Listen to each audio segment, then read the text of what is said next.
Hello. नमस्कार sir. हाँ नमस्ते। हाँ सर, हमारे साथ हम इस गांव में हैं सर, और हमारे साथ परिवार के जो है जो बेटे हैं शिवम है, और दूसरा छोटा बेटा अंश है सर जी। और शिवम के पति जी भी है, बच्चे भी है सर जी। मैं शिवम को मैं दे रहा हूँ सर, तो बात करेंगे सर।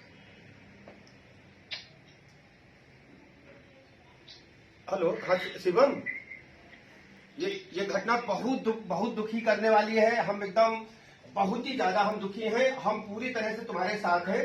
जब से हमने सुना है तब से लगातार हम कार्रवाई करने के लिए काम कर रहे हैं। सारे जो जिम्मेदार लोग हैं उन पर एफआईआर दर्ज हो गई है 302 की। हम कड़ी कार्रवाई करें, किसी को नहीं बख्शेंगे। तो हमारे परिवार के सदस्य हो, ये लड़ाई हमारी है। हम तुम्हारे साथ खड़े हैं, पूरी सरकार तुम्हारे साथ खड़ी है। ठीक, घबराना एकदम नहीं।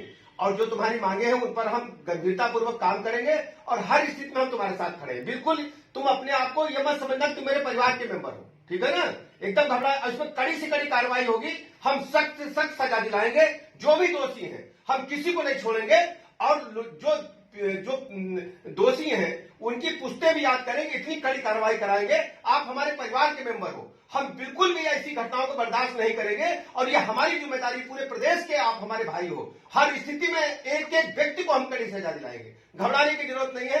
इतनी बड़ी दुखद घटना है कि मेरा मतलब इतना ज्यादा मैं दुखी हूं, मैं इसका बयान नहीं कर सकता। बहुत दुखद घटना है, और जितने भी मतलब इसका निंदा की जाए वो कम है।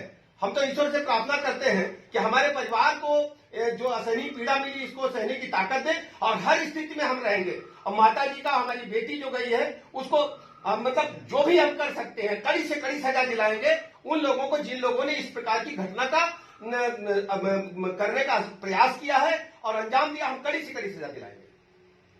लखनऊ से कानपुर महज 91 किलोमीटर यानी 2 घंटे की दूरी पर है, या ज़्यादा से ज़्यादा 2.5 घंटे, लेकिन वो भी उन लोगों के लिए जो ट्रैफिक या दूसरे चक्करों में फंस जाएं।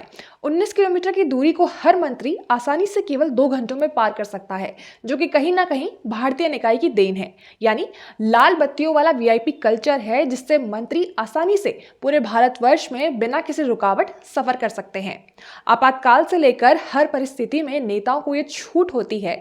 तो फिर कानपुर देहात जैसे गंभीर मामले में यूपी के डिप्टी सीएम वीडियो कॉल करके क्या उत्तर प्रदेश के तेज नेटवर्क दिखा रहे थे, या यूपी का विकास दर?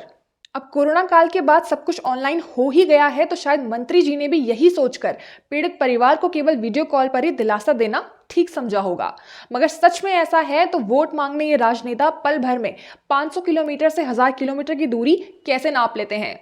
जनता की सुविधा सत्कार की बात करके ऐन मौकों पर ऐसे कैसे पलट जाते हैं? तो आज का हमारा केवल एक मुद्दा, क्या हाथरस जैसी लापरवाही फिर दोहराएगी यूपी की सत्ता? 13 फरवरी को प्रशासन द्वारा अतिक्रमण रोकने के कारण मां बेटी आग में जिंदा झुलस गई, जिसके बाद से यूपी प्रशासन पर लगातार उंगलियां उठ रही है और हर रोज खबर से जुड़े नए तथ्य सामने आ रहे हैं। जहां एक तरफ गांव वालों का कहना है कि प्रशासन ने पहले जेसीबी चलवाई और उसके बाद आग लगाई, ये जानते हुए भी कि पूरा परिवार अंदर है, प्रशासन ने एक कदम उठाया, जिस पर बेटा शिवम और पिता कृष्ण कुमार दीक्षित बाहर निकल आए, मगर पत्नी प्रमिला और बेटी नेहा आग में झुलस गए। गांव वालों का गुस्सा उनके शब्दों में था। अपना दुख बयां करते हुए उन्होंने बताया कि बेटी नेहा की शादी जल्द होने वाली थी, लेकिन अब उसकी अर्थी उठेगी। वहीं दूसरी तरफ मामले पर डीएम नेहा जैन ने अपनी सफाई देते हुए दूसरे अनसुने तथ्यों को सामने रखा। मीडिया से बात करते हुए उन्होंने बताया कि अतिक्रमण हटाने के लिए टीम पुलिस के साथ मौके पर पहुंची थी, जिस पर महिलाएं उन्हें रोकने लगी, और इसी चक्कर में लेखपाल पर हंसिए से जानलेवा अटैक भी हुआ, जिसके बाद मां बेटी ने घर के अंदर जाकर आग लगा ली, जिस पर जब एसओ रोरा ने उन्हें बचाने की कोशिश की तो उनका हाथ जल गया। आगे उन्होंने बताया कि मामले की जांच के लिए कमेटी का गठन हुआ है, जिसमें अगर किसी भी अफसर की लापरवाही सामने आएगी तो उस पर कार्रवाई की जाएगी। तो ये थे एक ही कहानी के दो पहलू। जहां ग्रामीण अपनी बात और मांगों पर अड़े हुए हैं, वहीं प्रशासन की ओर से मामले पर लगातार सफाई सामने आ रही है। हालांकि प्रशासन केवल सफाई देने तक ही सीमित नहीं, बल्कि ऐसी कार्रवाई को भी अंजाम दे रहा है जिससे जनता का सरकार पर गुस्सा और संदेह लगातार बढ़ता जा रहा है। इस सूची में सबसे पहला संदेहवाचक कृत्य ये है कि कानपुर देहात आ रहे कालपी के सपा विधायक को पुलिस ने गिरफ्तार कर लिया। वहीं ऊंचाहार के सपा विधायक मनोज पांडे को भी रोक लिया गया। इसी कड़ी में पुलिस ने कानपुर नगर से जा रहे सपा विधायक अमिताभ वाजपेयी और रूमी हसन को कानपुर देहात की सीमा पर गिरफ्तार कर लिया। वहीं लखनऊ से कानपुर देहात के लिए जा रहे कांग्रेस की डेलीगेशन को उन्नाव में नवाबगंज टोल प्लाजा पर रोक दिया गया। अब यूपी की जिम्मेदार सरकार की बात करें तो पूरे मामले पर अब तक मुख्यमंत्री योगी आदित्यनाथ का कोई भी बयान सामने नहीं आया है। हालांकि चूंकि मीडिया और जनता सरकार की जिम्मेदारियों पर उंगलियां ना उठाए, इसीलिए डिप्टी सीएम ब्रजेश पाठक ने पीड़ित परिवार से वीडियो कॉन्फ्रेंस के जरिए बात की और उनकी सभी मांगों को पूरा करने का आश्वासन दिया। ये ठीक वैसा ही हुआ है जैसा हाथरस कांड में हुआ था। यूपी सरकार एक बार फिर अपनी जिम्मेदारियों से भागती और जनता से नजरें चुराती नजर आई। हाथरस कांड की गुत्थी आज गड़ा मुर्दा बन गई है और कुछ ही दिनों में कानपुर देहात की आग भी यूं ही बुझ जाएगी।